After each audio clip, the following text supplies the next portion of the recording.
Hello there, everybody. Tier lists are still a popular thing, right? This is still something people do. I'm not late on the bandwagon. We have jumping right into the zeitgeist with something people really care about, something people want to hear about.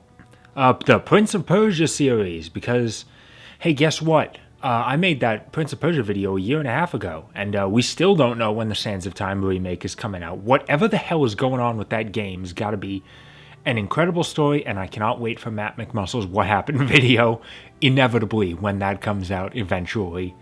At this point, I'm honestly starting to worry if it's even going to make it to the PS4. Or if I will have to buy a PS5. Who knows? Anyway, there is a silver lining to the fact that it's been delayed for so long, and that is, it's given me the time to finally play every Prince of Persia game. Yes, I have completed my collection and have played every single game in the series. And, hey, I'm not going to do a review of all of them because I can think of at least a couple that would be impossible to capture. For the same reason, I'm not going to live stream them all. But I want to be able to give my thoughts on every single game, so because this is a series I love, a tier list seems like the easiest way to do it.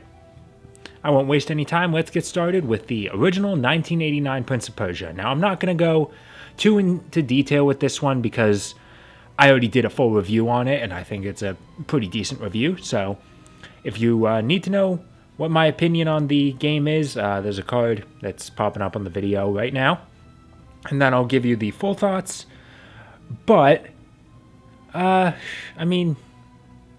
also depends very heavily on what version of the game you're playing, because some of them are definitely better than others. Some of them are at the very least quite different.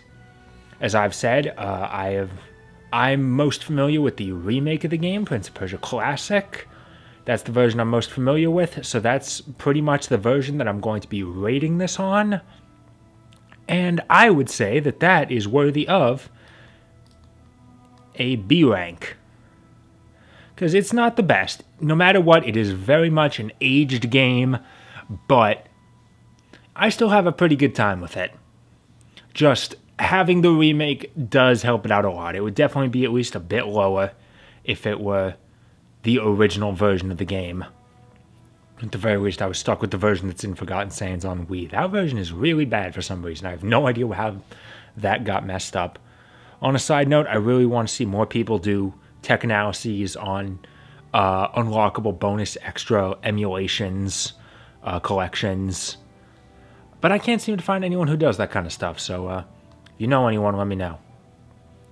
Anyway, Prince of Persia 2, The Shadow and the Flame, released a couple years later. This one was actually my big holdout. It took me a long time before I actually finally played this game. Not because it was difficult to get. No, it's super easy.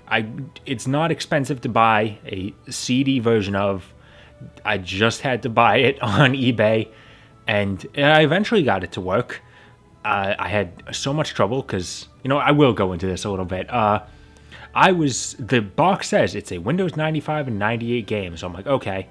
I couldn't get it to just run raw on my computer, so I'm like, okay, fine. I was afraid of this. I'm going to have to run a virtual machine to get it to work. I'm apparently totally inept, cannot figure out how to run a virtual machine for the life of me. And no matter what I did, I was trying to use DOSBox X, I was using VMware, none of it was working. I eventually just pulled up my old Windows XP Tower and started playing it on that. And then I started thinking, like, okay, maybe the problem is just the installer was 16-bit. I couldn't run the installer, but if I had the game, I'd be able to run that. So on my old-ass computer, I go over to the files to copy them over to my flash drive. And as I'm looking at them, I see that it is, despite the fact that the box says it's a Windows 95, 98 game, it's actually a DOS game. So I'm like, okay, I wasted all my fucking time. I could have just copied these files off the disk onto this computer right here and run it in DOSBox, which I know how to use. And worked flawlessly. So it was a long time before I got to play it, so a lot of anticipation. Took a lot of work to actually get it. Was it worth it? Nope. Prince of Persia 2, The Shadow and the Flame, as it turns out, is god-awful. Now, I understand it is an old game. Some of the aged elements that I'm more used to being cut from Prince of Persia Classic, I did have to get readjusted to with Prince of Persia 2. There is a remake of 2. Thing is, it was mobile only, and I say was because it's been delisted, so I can't even try it. And I was definitely not going to try and install BlueStacks to get it to run on my computer, because it didn't have controller support, so I'd be playing it. It's a touchscreen game, and trying to do that with a mouse would just be awful, so I have no idea if the remake fixes anything, but I can at least tell you, even considering that it's not a remake, it is an older version of the game, it still does so much more wrong that Prince of Persia 1 just didn't. 1 was simply a much better designed game. The level designs are awful. It's amazing, because they are... It's not that they're bad. It's not that they were made by inept people. I don't think that's the case. I think they were made by sadists. People who specifically wanted to make this... Well, it's a sequel, so it's got to be harder. And they just did it by making it total bullshit. There's even more dead ends than the first game had. Maybe not as many leaps of faith, but so many crumbling floors. It's like, okay, you have one shot to make this jump. If you mess up anywhere along the way and fall down, even if you survive the fall, oh, well, you can't make the jump anymore because the floor isn't there, so restart the level, bitch. There's no other way around it. There's a greater emphasis on puzzles, and it's terrible. Because I cannot figure this shit out. There's one level that I remember, I say remember like it's impressive. I played this game like a month ago. There's one level that's pretty much a straight line left to right. You go to the left and all you see is a canyon. So it's like, okay, I need to figure something out on how to get over that canyon. But there's not that much room in the level, so I'm going back and forth. I feel like I've looked at everything. I don't know what to do, but there's this one path above it, like on the top, like, okay, maybe if there's like a switch up there I can hit, I can do something with that. But it's so precise. Like, you have to, not only do you have one chance because of crumbling floors, but every single jump is like you have to be standing at the exact right place. You have to be, there are certain ones where you have to be running in a very tight area to move. And you're going, it is almost impossible. And even if you thought to run all the way up there, like I finally did it. It took so long, but I finally managed to do it. And then there's no switch up there. So I'm like, okay, I'll just jump. And nothing happens. I just jump off. I jump to the next screen, and then I hit the floor and take damage. And it was all a waste of time. So I had to go online to look it up. And it's like, okay, you're supposed to jump onto the statue of a horse, which suddenly comes alive. And now you ride it and you jump over a gap. It's like, okay, well, first of all, I did that jump. It didn't work. I didn't even reach the horse. So what the fuck happened? And second, it's a statue. Why would I ever think that it would come to life without any sort of prompting? And then there's a puzzle at the end of the game when you get the titular flame. I couldn't figure it out. It's like, okay, it's there, but what do? If I just jump over to it, nothing happens. Turns out there's a guard there, you're just supposed to die, and then a cutscene plays, but not immediately. Like, you have to sit there for a couple seconds, and then let your shadow come out to jump over, grab the flame, and that enables you to finish the level. And well, guess what? The entire time, the press any key to restart the level is active. So, you hit a key at any point, it's going to interrupt it and just start the level over. So in what dimension would I think, this late into the game, in a super hard game where I've been dying all the time and I'm so used to just hitting a key and restarting, why would I think to wait for a cutscene to play to grab the flame? Oh, and yeah, speaking of combat, the combat in this game sucks. It is 100% exactly the same as the original, except for the fact that they throw 5 times the amount of enemies at you. And I mean that not like there's 5 times the amount of enemies in the level. I mean, they throw several enemies at you at the same time. And guess what? This type of combat was specifically built to be one-on-one. You throw multiple enemies at you, it completely breaks apart and just doesn't work. That's really the best way I can put Prince of Persia 2. It is a game that is specially designed to not work. All of it runs on the exact same framework as the original, but they're trying to make it run like something else, and the people making it are dicks. That's really the only way to put it. I'll say this: the only reason I finished the game was because there's a debug mode. You just type in something as a command line parameter when you start the game, and now I can hit a button to immediately respawn if I die. I can hit a button to kill all enemies on screen, and in the most bullshitty of instances, I can hit a key and just skip to the next level. Because, like, okay, I didn't make that jump onto the statue of a horse. I understand now that that's what I have to do, but I'm not going through that bullshit of going over that top level to be able to make that jump again. So whatever. That was the very end of the level. I'm just going to skip it. Because really, I understand I did do a remake, but I finished Prince of Persia 1. If you take out the parts of the game that are just old and awkward, it holds up fine. That's why I put it in the B rank. 2? I mean, you would have to, the remake would have to make so many changes to just the basic level design and mechanics for it to function. That's really all there is to it. And hey, make those changes they did with the next game, because it was 1999. We had to go to 3D, bitches. That's how you do it. And Prince of Persia 3D has a reputation as the game that killed the series for 4 years, which is kind of funny to think, because that's pretty much the same gap. That's longer. Prince of Persia 2 was 1993, so there was 6 years between the last games, and then the series managed to recover from death faster than it did just making another sequel.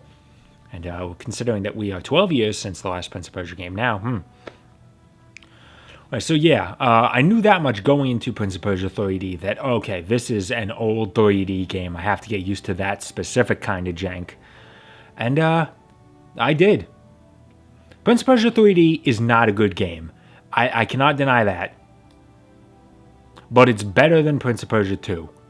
That's about the best I can say it, and it is better than Prince of Persia 2 for one simple reason: the quick save and quick load functions.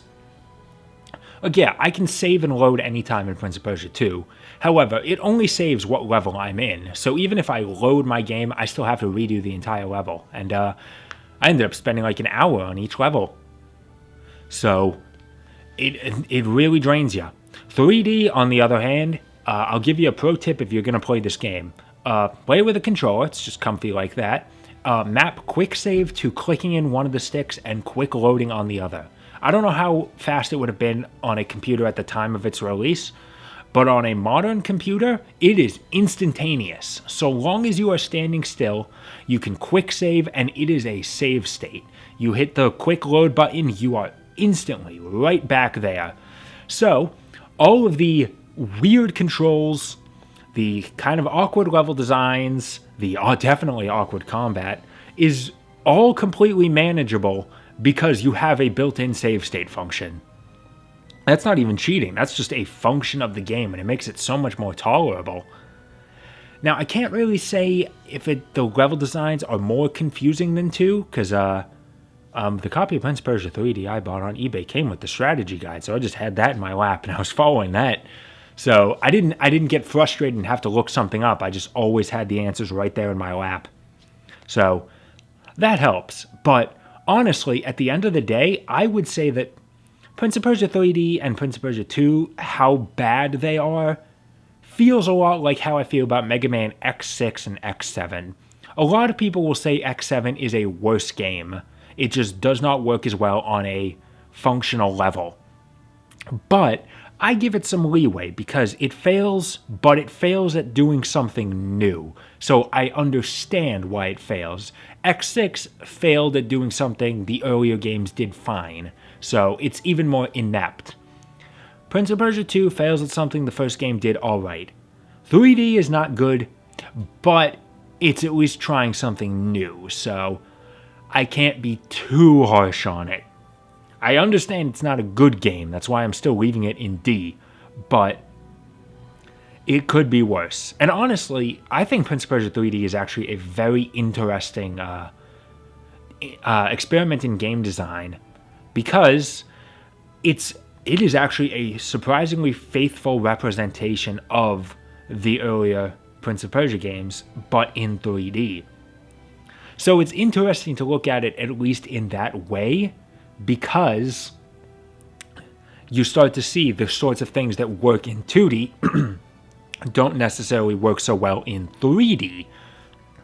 So it provides an experiment, a study in what sorts of things naturally have to be changed when you're moving from one design philosophy to another.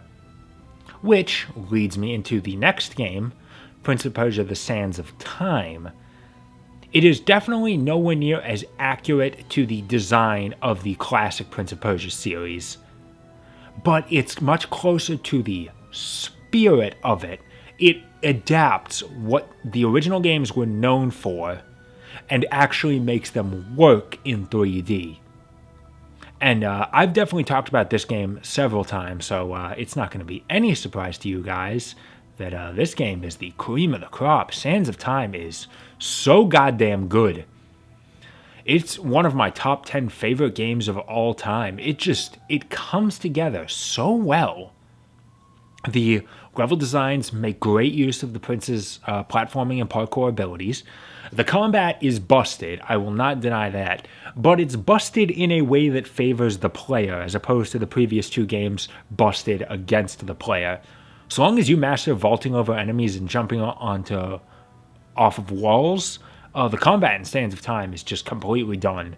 There is just no other way. The enemies have absolutely no chance against you. The environments and the atmosphere are really nice, and the story is certainly simple, but it works because the prince and Farah have good chemistry with each other. It was a game changer of a game. Ramification sounds bad. Its influence shaped so much that you could say that certain elements of in-game storytelling, honestly, can be traced back to it. And that's not, this placement really isn't a surprise.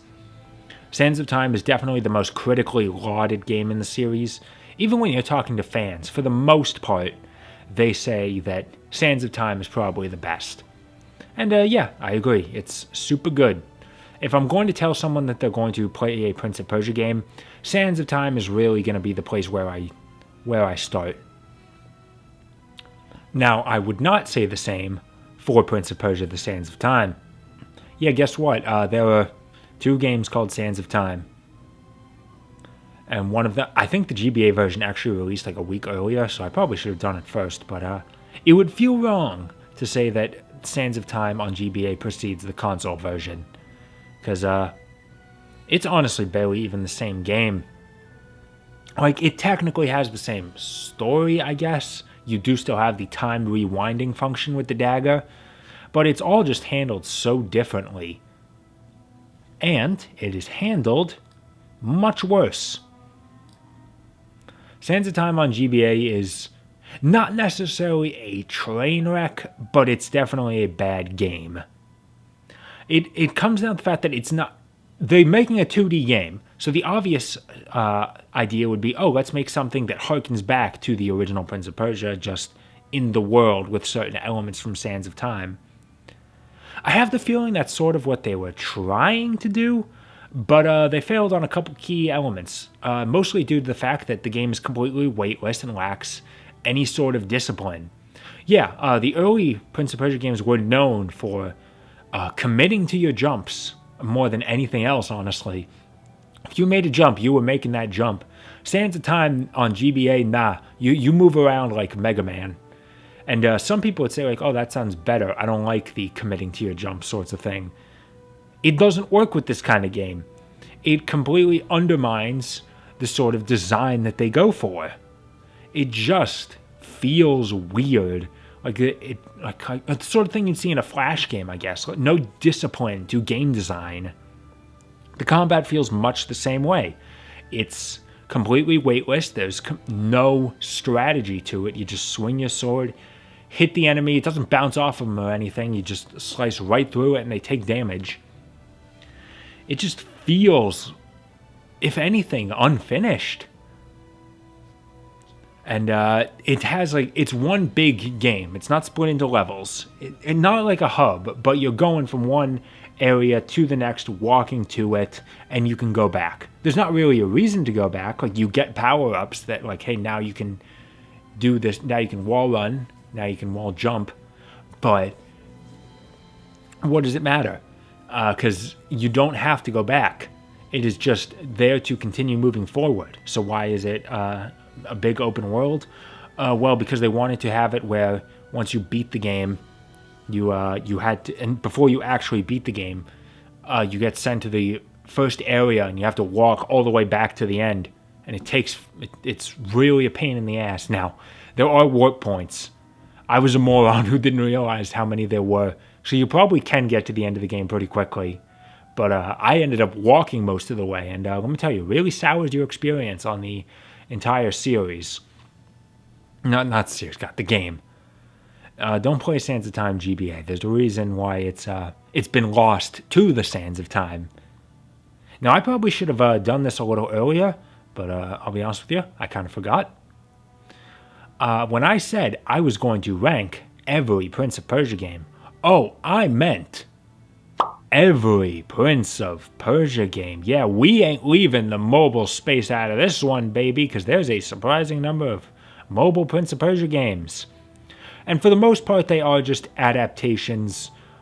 Adaptations is a very loose term of the console games that were there at the time. But they weren't always like that. Starting off with Prince of Persia Harem Adventures in 2002. This one is a very, very close recreation of the original game. Like, it shares a lot of similar assets, a very similar design philosophy. It's just way smaller because it is a 2002 Java mobile game. Though honestly, it actually does have one over on the original game in that it moves a lot smoother. Maybe that's just the emulation running the game at a good speed. I don't know. But it's not too bad. Really, its biggest crime is the fact that it is pathetically short and the combat is pretty mindless. But all in all, it's not too bad. And by the way, yes, the tiers themselves are individually ranked. Like, I am saying the original game is better than Harem Adventures. I'm saying 3D is better than Sands of Time GBA. But where does Sands of Time Mobile fit in? It's not terrible, but I don't really have anything to say about it. It runs kind of choppy, and there's not really anything special about it. It kind of feels like it has a similar idea to the GBA game, but it's a lot shorter. The jumping feels correct. The combat doesn't feel as bad, though it's still not great. And but it still just feels kind of weird. You don't end up using sand powers, by the way.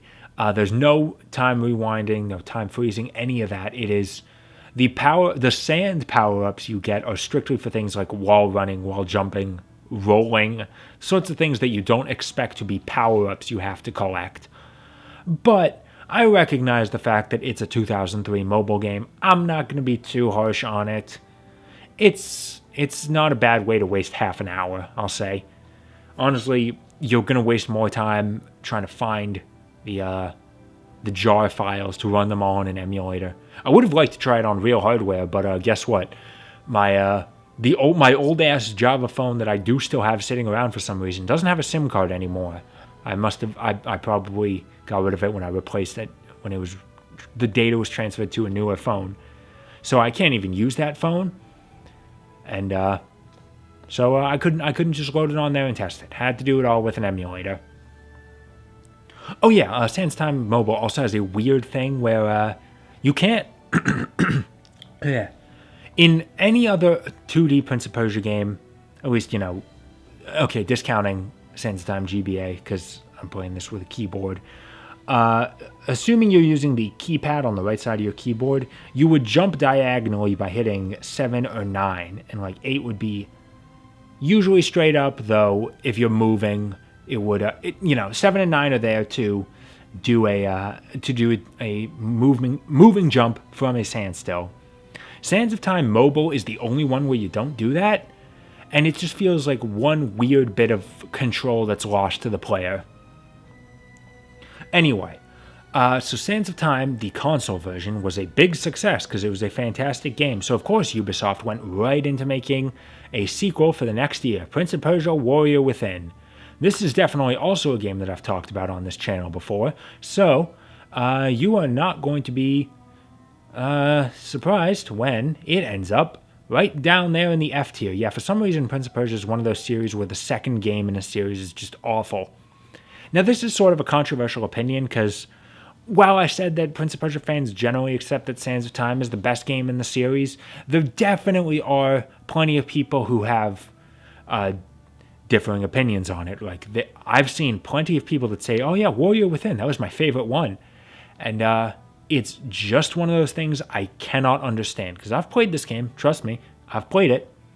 It is abysmally bad. Now, on a functional level, I'm not sure where I'd put it in comparison to 2. Because it's better designed, but it's also a sequel to a game that was much better than it. So the fact that it took so much of a step back hurts more. Also, I'm willing to give Prince of Persia 2 a little bit of slack because it's old.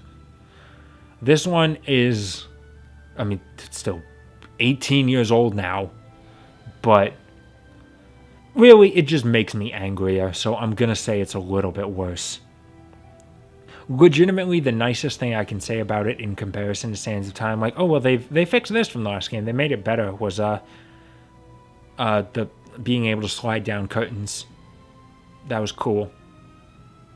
That's about it. The levels are all really dreary and gray, and they look like ass. The story is almost non-existent. The characterization is completely off. The prince doesn't even feel like he's the same character, partially because it's Robin Atkin Downes voicing him instead of Yuri Lowenthal like it is every other time this prince appears. So, whatever. The other characters like Kylina, Shadi, I don't give a shit about them. The tone of the game is just completely wrong. Like all the Arabian Nights fantasy aesthetic that the Prince of Persia series had always been known for is now gone. Like now it's got metal music, which is, you know what? Honestly, I kind of like the music in the game. I don't care for the band Godsmack. I had never heard of them outside of Prince of Persia: Warrior Within, but the music that's throughout the game, I honestly think it's at least an interesting sound, but it's completely different. Oh, there's swearing now. The prince calls Shadi a bitch in the opening stage, so that really sets the tone. Shadi's ass is hanging out, and it just feels completely wrong. The level designs are terrible because they're going for an open world idea, and the thing about Prince of Persia movement platforming is that it's meant to be very strict and regimented. It's meant to be like the programmer is anticipating the exact route you're going to take.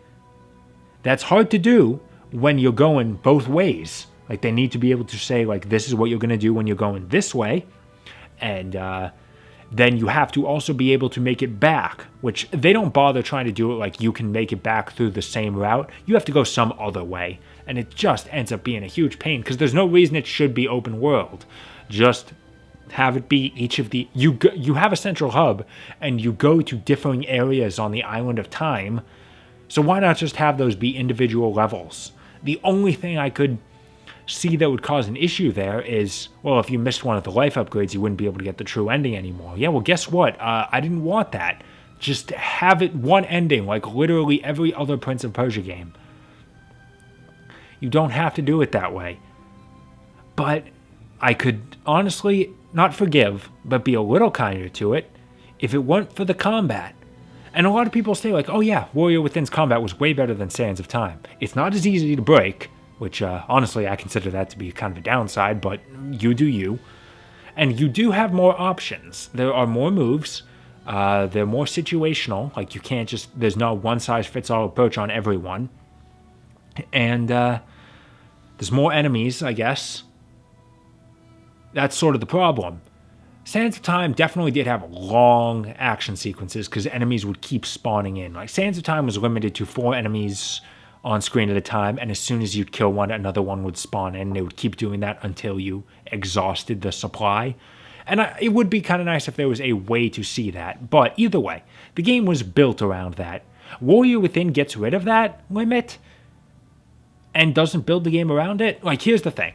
The combat in Warrior Within is better, but the design is not built for that. The design is built like it's way better, and it's not. So it just... Sands of Time's combat was limited, but the game was built around it. Warrior Within, it just doesn't fit. It doesn't mesh together at all. And they just throw so many more enemies at you, not like in big environments big arenas where you have to fight a bunch at once. No, it's just anytime you're platforming, they interrupt you all the time to deal with enemies. And it just keeps happening over and over. You constantly have to stop to fight enemies, and it's still not fun, and you can't get it over with quickly because there's no easy way to break it. And it's a lot harder, so you end up keep dying and end up having to retry the platforming sequences that aren't that hard just to get back to the enemies, where you die again, and it keeps going over and over. The library in this game is awful. How many times I had to go through the same sections of that because the assassin enemies are so strong. And guess what? You do it all and it can be for nothing, because Warrior Within has a game-breaking bug where right at the very end of the game, the portal that takes you to the final battle with the Dahaka, if you went through a portal to another time period when you weren't supposed to, which is easy to do because this game is open world and it's very easy to get lost, so you end up going through a portal trying to figure out what you're doing. If you go through a portal when you're not supposed to, that final portal stops working. And they're assuming you've saved over your game, which, considering how long ago you might have done it, you probably have. Right at the finish line, the game is now completely unbeatable. And this bug has never been fixed. I can confirm that because I played the game on the HD collection, and which came out 8 years maybe even, a while after the original version, and I ran into the bug. And I know it was a bug in the original version because I Googled it and found people talking about it from 2004. So honestly, I feel like that's enough reason for me to put it down below Shadow and the Flame. Like, Shadow and the Flame, I could at least finish. It did not have a game-breaking bug. Warrior Within just pisses me off to no end, and it can all be for nothing. Don't play it. God, actually, I can't even say don't play it, because it's a mainline game. If you want to play Prince of Persia, you gotta experience it at least once, just so you can understand my hatred. Which is why you might be surprised that the mobile version,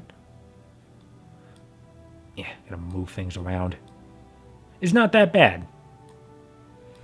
It's not great, but it's a slight improvement over Sands of Time, in that now the movement feels a little better. There's more options in combat because they gave you they give you like a combo system where you build up a special move based on hitting the attack button or left and right, and you do like 5 right, 5 to do a certain type of move. It doesn't work all that well because it's very hard to time it properly, or maybe I'm just too button mashy, and it's not super useful, but you can do some kind of interesting things with it. There's no longer the stupid like unlocking of your moves. Now it's just unlocking combat options, which feels a lot more natural. There's some parts of the level design that are kind of annoying, but all in all, it's not too bad. I'm glad that there was at least one good game that was based on Warrior Within. And by the way, I understand my collection is technically complete and that I own every game in the series. That doesn't mean I'm done buying Prince of Persia games. I'm an idiot. I'm probably going to buy Revelations on the PSP. Just play a shittier version of an awful game. Why the fuck not? I'm a moron.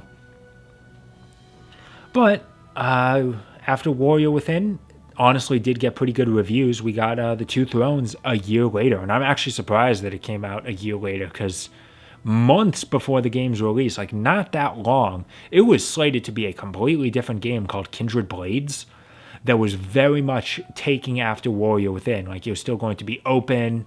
It was going to continue on with at least a similar tone. But I'm assuming, despite the fact that the game was well received and there are plenty of people who like it, they recognized that it was a piece of shit. So they went back to a game that was much closer to the original Prince of Persia. I'm not original Prince, Sands of Time. And it turned out pretty well for them, honestly. Yeah, of course. I'm not using a tier list thing. I'm using Photoshop. This is easier for me. Whatever. It's not quite Sands of Time good, just because I think because of that rushed, hectic development schedule. It has a couple weird issues, like there's areas where the camera's not quite right, combat's not always great. A lot of people point out the boss with like the the two big guys, whatever. I don't remember having an issue with that, but there are some parts of the game that are a little weird. But playing the game again in preparation for the Sands of Time remake, I'm probably going to have to play all these games again before the game actually comes out.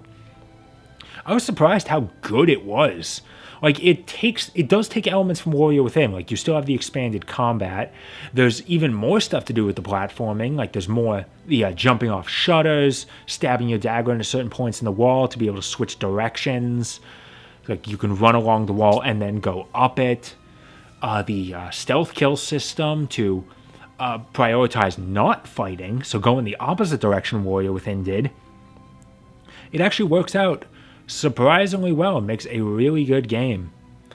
And the story, the tone they're going for. First of all, I must commend the opening of the game for succinctly summing up Warrior Within, so you don't actually have to play it to be able to continue on. But they go back to the tone. It's still more serious than Sands of Time was, but it at least feels like, you can have a little bit of fun with it. The Dark Prince is a great addition, not just in gameplay. He does at least provide an interesting way to play the game, but he's only used in certain sections. But as a person for the Prince to talk to throughout the game, it's fantastic, because Sands of Time was lauded for the Prince talking to Farah throughout the game, or talking to himself, but it honestly doesn't happen all that often. Two Thrones, having the Prince always have somebody he can talk to, always have someone he can bounce off of, develops his character so much. And even when he's talking to Farah instead, I honestly think it is handled better than in Sands of Time. Like, I think their chemistry is stronger, better, because they talk more. Their conversations are a bit more fun. Farah is more capable, so she's more easily able to put the Prince in his place, and the Prince has grown, so he's no longer quite as much of a dick to her. So I feel like, Sands of Time, people look back on Sands of Time and how well it handled it. I feel like a lot of that was the novelty of how interesting it was for the time. Two Thrones lives up to it much better. It's just held back a little bit, which is why I'm really hoping that, I'm sure Sands of Time remake, the development hell's going through, they're not going to do more. But it's why I was really hoping that we'd be getting remakes of the rest of the Sands of Time trilogy, because if they could just fix Two Thrones a little bit, it would be so good. Also, it's glitchier, though I don't know if it's always been like that or if it's just a fault of the HD collection. But there were several times, first time playing the game, where the graphics would just fuck the hell up, and I would have to reset the game. Thankfully, I'd save frequently, so I didn't lose too much progress. But I would have to reset the game in order for it to function. And the mobile game is, once again, an improvement over Warrior Within. It really just comes down to the fact that they give you more in movement options. Like, you finally have the ability to run up walls, you're swinging on poles, you're doing some more interesting stuff. The problem is just the fact that a lot of it's really automated. Like, a lot of it the game just does automatically, so it doesn't feel like you're really in control. But it is at least, it's kind of interesting to see them translate this game into a mobile phone. They even still include the Dark Prince, still transform into him in certain sections. He still has his expanded combat. He still has the chain that he can use to swing from things and grab things from afar. I'm putting all these games in the C tier because honestly, they're not particularly interesting, but they're at least a cute little novelty if you're a Prince of Persia fan to look on nowadays. which is definitely, I guess, something I can say about Battles of Prince of Persia on the DS. Now, this is an interesting game because it is the only game in the series that is not a platformer. It is a turn-based strategy game, which, let's be fair, is not a genre I'm into, okay? I like the Project Cross Zone games. I am admittedly a pretty huge fan of Sakura Wars now, but, Fire Emblem Awakening, its gameplay did not particularly impress me, even though I did finish it. I tried out like Codename Steam, Valkyria Chronicles. None of them particularly interested me, so no matter what, Battles of Prince of Persia was always going to be a hard sell for me. And, what a hard sell it was. This is a game that I may hate Warrior Within more, but I can't deny that Battles of Prince of Persia is the worst game in the series. Now, the change from a genre I love to one I really don't care for obviously doesn't help it. But there are turn-based strategy games I can enjoy. This is 100% not one of them because it is just so boring. Like, it takes so long to do anything. It drains you just to try and play it. And I don't understand it. Like, you beat a stage, you get cards, and each of those cards represents, like, not units, but, like, you put the cards in your deck, you draw a hand, and then you can use the cards in that hand to move your units, like, put it on a unit to give it a buff that's specified by the card, or you can use the number on the card to move it that many spaces. There's different types of units, like there's ground units, there's cavalry units, there's archers, and God, I can't understand it. The game does not do a good job teaching you, and I don't want to learn because it's so goddamn boring. And because of the element of randomness that's inherent with the card system, like you don't know what cards are going to be in your hand. What cards did I keep to put in my deck? I don't know. Looking at a guide doesn't really help to get you through it. So, Battles of Prince of Persia is the only game in the series I've never finished. I made it like 2/3 through it, and I was like, I can't do this anymore. Aside from the fact that I was starting to lose, and I'm like, I don't know what the hell I'm doing wrong because I don't understand this combat system. I can't. The thought of even going back to it fills me with a death. Like I die on the inside at the thought of playing it again, and only if I'm forced to would I ever play it again. That's really the only way I can put it. So it is easily the most skippable game in the series, because not only is it the worst, but it's the only one in F tier that's not a mainline game. Only play if you're a diehard Prince of Persia fan, and even then you're probably not going to enjoy it. I like to think that this game was the death of the Sands of Time series. Not the fact that Two Thrones, concluded the Prince's arc and had a good ending. No, it was the fact that they tried to milk it one more time with Battles of Prince of Persia, and they ended up with absolute shit. So, a couple years later, Ubisoft decided to reboot the series with a completely new world, a completely new prince, a new companion, new gameplay. And man, Ubisoft may not always make the greatest Prince of Persia games, but when they reboot the series and start fresh, they get it. They get that shit down right. 2008 is only a slight bit worse than Sands of Time. And that's just because its design doesn't feel quite as tight as it because of Elika's ability to help you. Definitely one of the more controversial choices with the game was the fact that you can't die. If you fall down a pit, Elika just rescues you, puts you right back on the last platform you were on, and you just go right back to it. If you die in combat, Elika just revives you. And admittedly, not being able to die in combat is kind of weird. But when you're exploring, hey, I don't mind. It lets me experiment a little bit. Like, hey, can I make that jump? Oh, even with Elika's boost, no, I can't. All right, well, I don't lose anything. Let's try it again. Lets you experiment, and it ends up creating a very nice, relaxing game, helped by how gorgeous it is. Like, it's certainly limited by the fact that the performance is not super consistent, and it's only running at 720p. I don't even think this game is backwards compatible on Xbox Series X. Man, it should be. You get this game running at like 4K, perfect 60 FPS. Man, this game would be Like, you could release it today, it would still look gorgeous. The combat is not great. I understand what they're going for. They're going back to a one-on-one style. They give you a lot of cool options because you have like your sword attacks, your gauntlet, Elika's magic attacks. You can chain them together into these big combos. You can do some really interesting things with it. But a lot of the time it doesn't feel necessary, and when you do have to start thinking outside the box, it's with the warrior, who is an absolute piece of shit. Why do you have to fight him so many times? That fight is awful. And the prince's relation with Elika, all the time he talks with her throughout the game, it's fantastic. I think they have a great chemistry. The two of them bounce off each other very well. They're both very likable characters. And there's this great, not only is there a good sense of humor between the two of them, they're joking around as they're becoming friends, but there's this good sense of dread that the whole time you know it, the world is on the verge of being completely wiped out by Dark God Ahriman. But it's only hanging in the background, and it doesn't dampen your enjoyment of the game. But you still know it's there, so it's allowed to jump up on you once you reach the ending. And I've definitely heard people criticize the ending of this game. I think it's beautiful.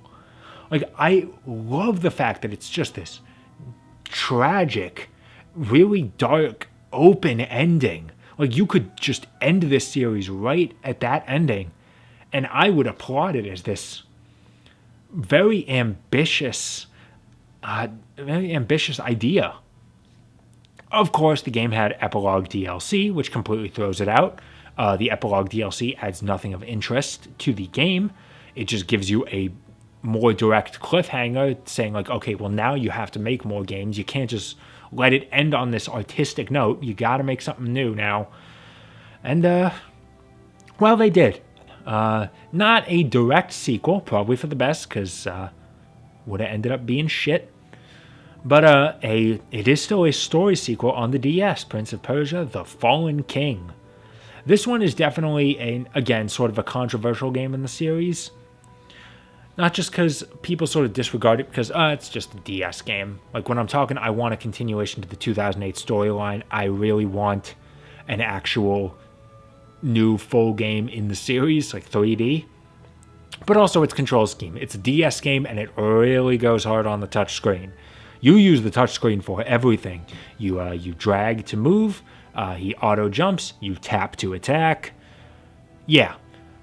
And that's definitely the biggest sticking point for a lot of people. Some people just absolutely can't get used to it. Some people will say like, oh, why couldn't they just give you the option to use the D-pad and buttons to do it? I think there's a reason for it, because it mostly comes down to your companion throughout the game, Zal. If you couldn't... The thing is, he's controlled like more directly and precisely with the stylus. If you tried to use him with the D-pad, it won't work as well. Similarly, you need to switch between the Prince and Zal very quickly. So you wouldn't be able to use the D-pad for one and then the touchscreen for the other and be able to swap between them really quick. It wouldn't work. So I understand the touchscreen only approach, and it means that this game is never going to be ported because it's not going to be able to work on any other system besides the DS. I definitely will say the game does have some issues. It's kind of glitchy, like collision detection is not always there. It runs kind of slow, like there's some choppy performance, and the bosses are terrible. But I will at least defend the controls on this. If you really put the time in, you can get used to them. And once you get used to them, the level design is fantastic. Like, it has some... They're not too long, but there's some meat to the levels. The combat doesn't really get in the way. It's not great, but it doesn't get in the way, which Sands of Time showed that's a good way to do it. There's some great puzzles, both revolving around the Prince and Zal's abilities. It really does feel like a great full-featured game that's just a little bit awkward to control and kind of rough around the edges. But all in all, not too bad. Not too bad. It's a hit. It is easily the most underrated game in the series. I would consider it a hidden gem that not too many people are aware of. Not too many people give it the time of day. but I say you got to give it a chance. And I'm looking at my list and I realized I forgot to talk about the 2008 mobile game. Oopsie. This one, once again, is an improvement over the previous games. Enough of an improvement. I would say it finally managed to crack the B rank. Congratulations, guys. You finally managed to do it with the mobile series. Because once again, it still retains all of the movement options from the Two Thrones mobile game, but it's no longer as automated. They try to emulate the combat of the full 2008 game, but it doesn't work great. Like, you don't get Elika in combat, but you do at least get the gauntlet to try and use that to create some combos, but it's kind of finicky. It gives you some variety, because now you can play as Elika in certain sections who has her own distinct moveset, and there's these 3D griffin riding sequences. It's honestly the first mobile game that I would say, like, yeah, I would honestly recommend hunting it down and giving it a chance. It's at least kind of an interesting game. Harem Adventures I do think is a bit better, but it's not really super interesting. It's something very heavily based on the original game. And it works, but 2008 is interesting. But for some reason, Ubisoft decided they didn't want to go forward with the 2008 series anymore, probably because there was a movie coming out. Stand by it, solid movie. It's not a game, so I'm not ranking it, but it is a solid movie. So they decided to capitalize on it with not 1, not 2, not 3, not 4, but 5 games, all titled Prince of Persia: The Forgotten Sands, all with the same cover art, and all released maybe not the same day, but around the same time. So that was maybe a good idea. Like, I've complained about Sparkster on Genesis and Super Nintendo, but at least that was 2 games. These ones, every single one of them is completely different. So how am I supposed to reconcile any of them? Well, obviously the biggest one is the console version, the HD console version. God, I have to split it up even like that. Yeah, Prince of Persia: Forgotten Sands on PS3, 360, and PC. It does kind of some interesting things. Like, it looks pretty nice. That HD bump does at least help a little bit. It's nowhere near as striking as the 2008 game, but it's not too bad. There's some interesting ideas to the combat, like the abilities you can use at any time with the D-pad. Some of the platforming is really good because you get the ability to like freeze water with the push of a button. It's instantaneous. So there's some cool platforming sequences near the end of the game where you have to like not only wrap your mind around the actual like physical movement of the prince through the platforming, but whether or not water needs to be liquid or solid during certain points of it. And it's kind of challenging, but after you've played so many Prince of Persia games, having that kind of challenge, a fair challenge that's easy to get your head around but kind of difficult to perform, is cool. But the story's not very interesting.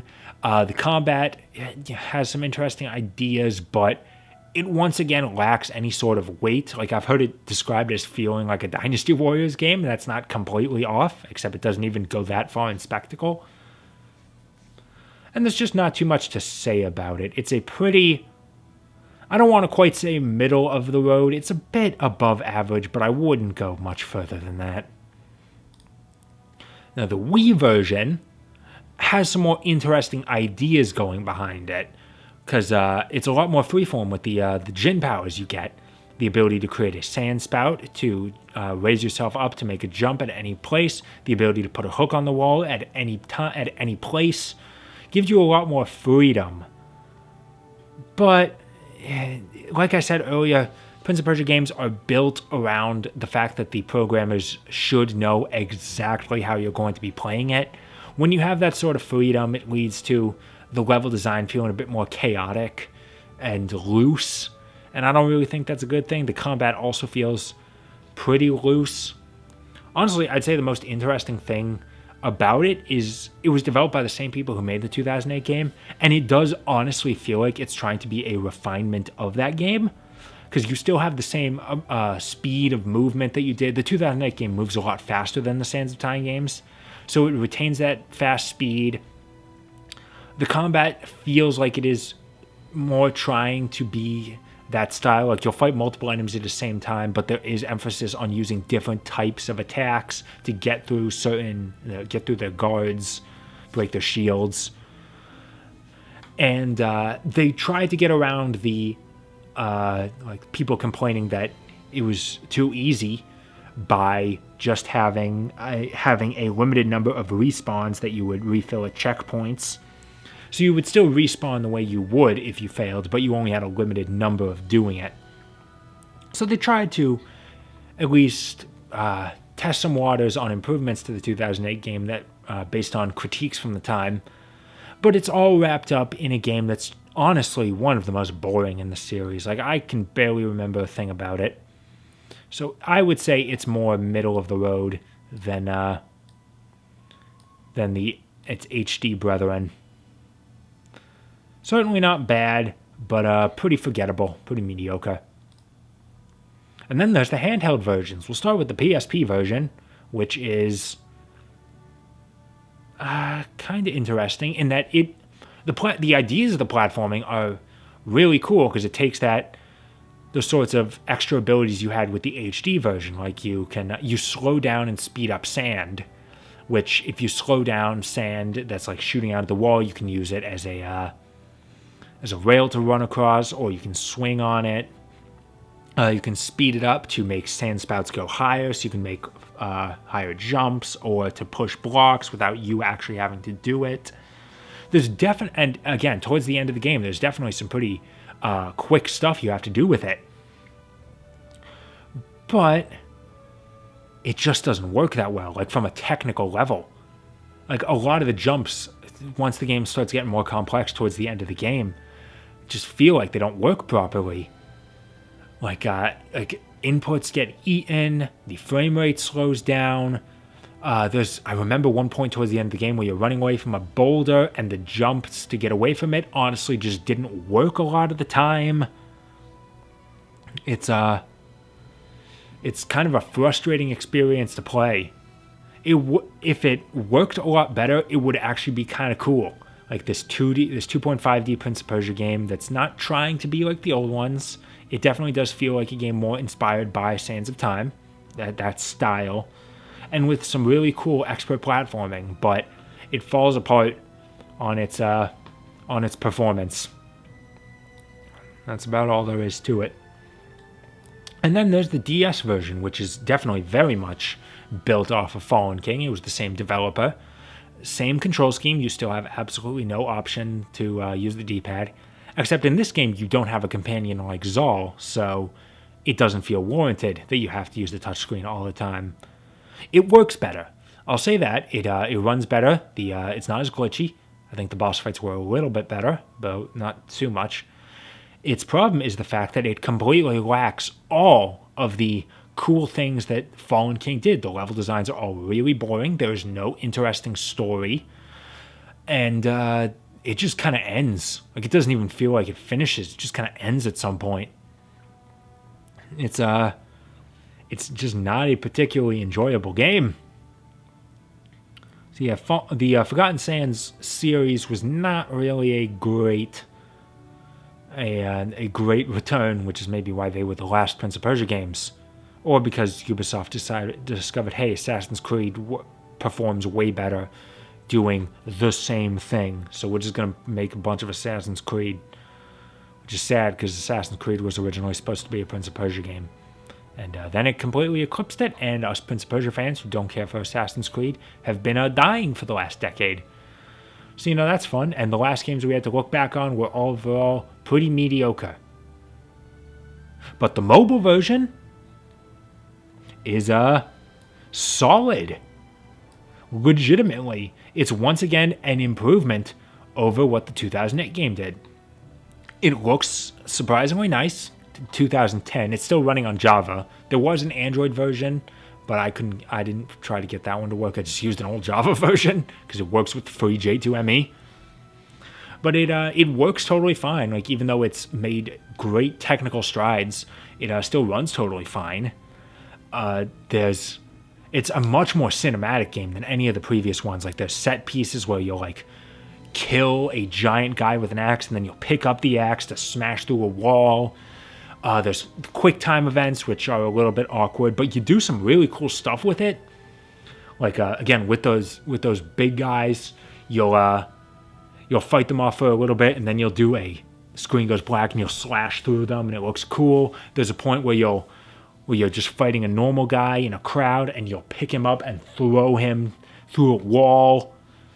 And the ending of this game is super cool. The final stage is pretty much one big quick time event, and legitimately, it's what I feel like an Asura's Wrath mobile game would look like, because you're like deflecting arrows by spinning in the air, then you pick up an axe and spin around with it and just go through a crowd of enemies, and then it's the only game that does not have a unique story. It follows the exact same story as the HD version, but you start sword fighting with Malik, and you're running down the walls, and it just looks so cool. It's kind of difficult to get a handle on, but it's definitely memorable. I can't deny that. And even outside the QuickTime events, the game works fine. It's surprisingly bloody. You'd think Warrior Within would be the really violent one. Nah, it's Forgotten Sands Mobile.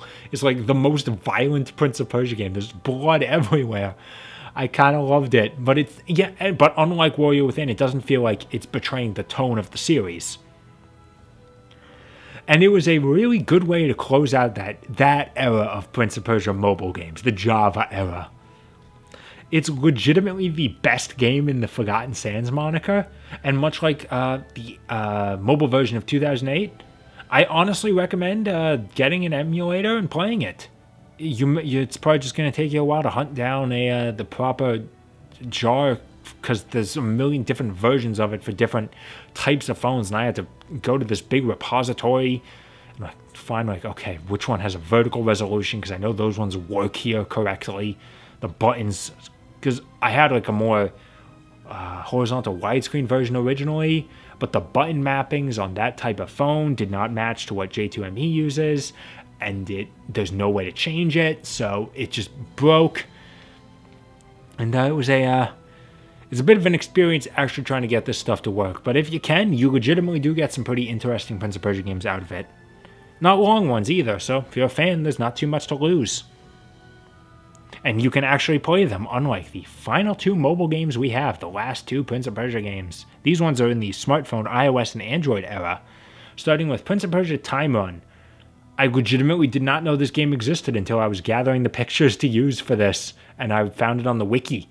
I was like, what the hell is this game? How did I not know about this? Oh, there's a reason why. It's just Temple Run. That's all it is. And I can't even play it for myself. It is the only game on this list that I've never played, because you can't. It was delisted. I'm not even sure if it ever fully launched. But honestly, I looked up some gameplay videos of it. I don't need to play it, because it is literally just Temple Run. It is soulless. There is absolutely no reason for it to exist. But it's not broken, which is why I will put it above these games. You know what? Prince of Persia 3D, I think, has a little bit of a soul to it. At the very least, it's not, and at the very least, Time Run is not frustrating like Sands of Time GBA, so probably. I mean, it's just Temple Run, whatever. What do I care? And that soulless complaint carries over to what is currently the last Prince of Persia game, Prince of Persia Escape. It's another endless runner, except this one's... Okay, well, not endless, there are stages, but it's 2D. It's 2D. That's about the only difference. It's like Mario Run, except without as many options, and I didn't even like Mario Run. The only reasons I'm putting it above Time Run are because, one, you can still play it. I actually have played it, because it's the only Prince of Persia mobile game that's still available. Like, there were so many Prince of Persia... There were several Prince of Persia games that were available on iOS. Like, there was a port of Warrior Within for some fucking reason that was at least very impressive for the time. There was a remake of 2. There was Time Run and Escape. And Escape's the only one you can still play. There was a couple ports of the original game. Those are gone too. It's still... either way, Prince of Persia Escape is still very much a soulless cash grab. But it's inoffensive, I'll say that. Like, you don't expect as much out of just some free-to-play mobile game. It does not annoy me that it exists, because its existence does not have the same weight as other games. But the fact that it is the last Prince of Persia game is kind of sad. But it doesn't really matter, because hey, we're getting Sands of Time Remake. Hopefully. Maybe eventually it'll come out before I die. A man can dream. A man can hope. And a man can hope that maybe this one will be another surprisingly does well, like Klonoa. I honestly was not expecting that one to do well. Just did a video on that. And apparently it sold really well, and we can hope that that'll get us another Klonoa. And we can hope that Sands of Time Remake will do well and we'll get more Prince of Persia. Though honestly I would doubt it, because Ubisoft is kind of imploding at the moment. So I wouldn't expect much out of them. I'll just go back and continue to cry in my corner, not making videos. I made this one. This thing was like an hour long. The battery on my laptop is about to die, so I'm just going to end it here. You guys agree with my list? Probably not, but that's the interesting thing about it. We can all have our own different opinions. I'm probably the only person who would rank Fallen King that high, but I don't know. What would you guys do? What decision did I make that pissed you guys off to no end? Let me know.